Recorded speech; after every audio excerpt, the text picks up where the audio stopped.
আসসালামু আলাইকুম। আজকে যে ভিডিওটি দেখছেন এটি আসলে আমি গ্রাম থেকে ঢাকা আসার সময় চাটখিল বাজারে অর্থাৎ নোয়াখালী উপজেলার চাটখিল বাজারে এই ভিডিওটি করেছি।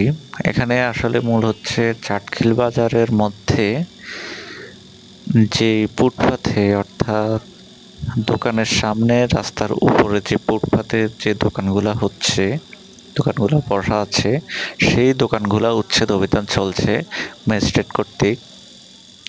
তো এখানে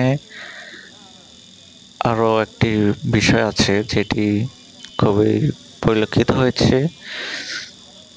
আমরা যদি আসলে দোকানের উপরে ফুটপাত নির্দিষ্ট জায়গা অনুসারে রাখি, ফুটপাত থাকবেই। ফুটপাতে কিছু মানুষ জীবিকা নির্বাহ করে বিভিন্ন ছোট ছোট দোকান দিয়ে।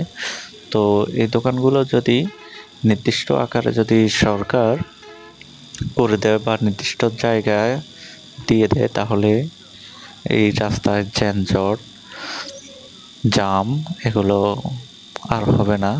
শহরের মধ্যে ফুটপাত দখল করা হয়েছে। ফুটপাত দখল করে বিভিন্ন প্রকার দোকানপাট, বিভিন্ন প্রকার পরিবহন দখল করে আছে, সড়ক বিভিন্ন প্রকার। তো এসব যদি সরকার কঠোর পদক্ষেপ গ্রহণ করে, তাহলে বাংলাদেশ আরও উন্নতশীল রাষ্ট্রে পরিণত হবে। তো যেখান থেকে দেখছেন, দেশে এবং প্রবাসের ভাই বন্ধুরা যেখান থেকে দেখছেন, অবশ্যই আপনার মতামত কমেন্টে জানাবেন। আর একটি লাইক অবশ্যই কাম্য।